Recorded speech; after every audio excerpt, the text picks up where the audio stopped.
On the Angela Piper's Mom podcast. And you could be on here too. So just be looking down at the bottom of the screen. It will always scroll how to tell Angela your could have been me story at AngelaPipersMom@gmail.com. Okay, we're still at Crimecon, and hi there. Hi, And what's your name? I'm Kate. Kate. Yes. And where are you from? I'm from Boise, Idaho. Oh, wow, Idaho. Yeah. So, wow, Idaho. Yeah. That is There's just a lot going on there right a now. lot Yeah. going on. Yeah. And thank goodness there are a lot of closed cases right now. So that's great.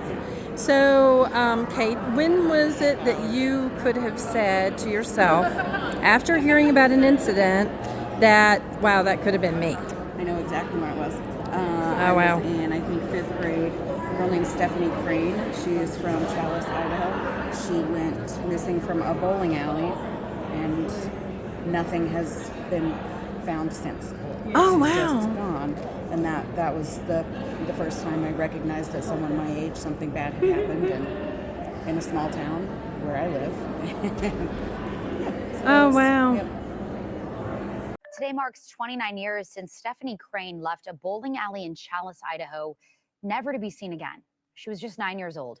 Every year, the Custer County Sheriff's Office renews their call for any leads on Stephanie's disappearance. Our Jude Binkley talked to a dispatcher who was on call the night that she went missing. Jude? Morgan, the Custer County Sheriff's Office hasn't received any new tips for over a year now.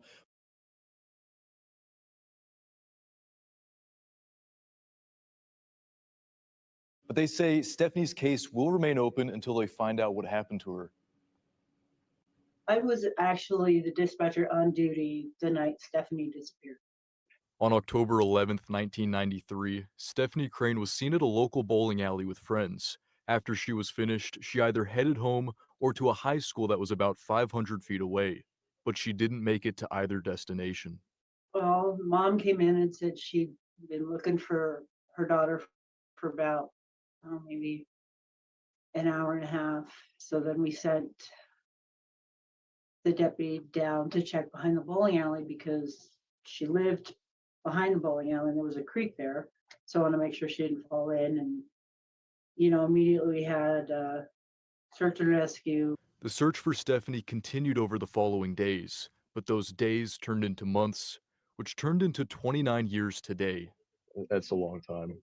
She's still missing, and the case shouldn't be closed until she's found. Do you think we're at a dead end? Do you have any faith that this case will ever be solved? I hope so. I like to keep a little bit of faith that it will be solved.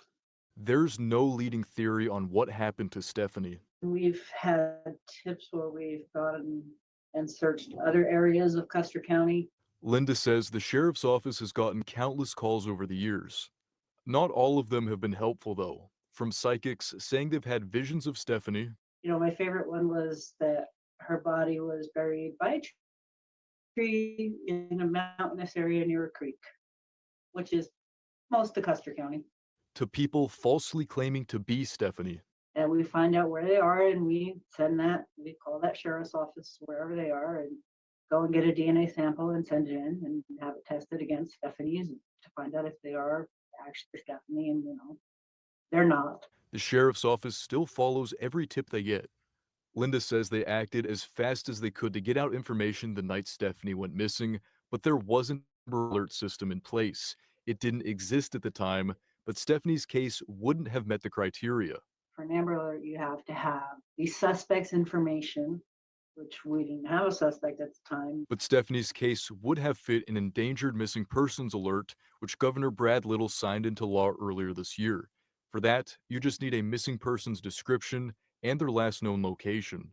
So we had a general location of where she was, and we had her description, so that would have gone out to Idaho and the surrounding area and would have let people know we had a missing child. I mean, we did the best we could to get the information out as quick as we could. Now, Stephanie's parents passed away in 1996 and 2012. She does have 3 sisters who are alive. If you have any tips, contact the Custer County Sheriff's Office or the National Center for Missing and Exploited Children, and tips can be given anonymously. Jude, so they're not calling this a cold case because they're still investigating all those tips and leads? Correct. It is an open case, and they say that that'll be the case for as long as they find out what happened to her, or until they find out. Haunting for Linda. All right, Jude, thank you.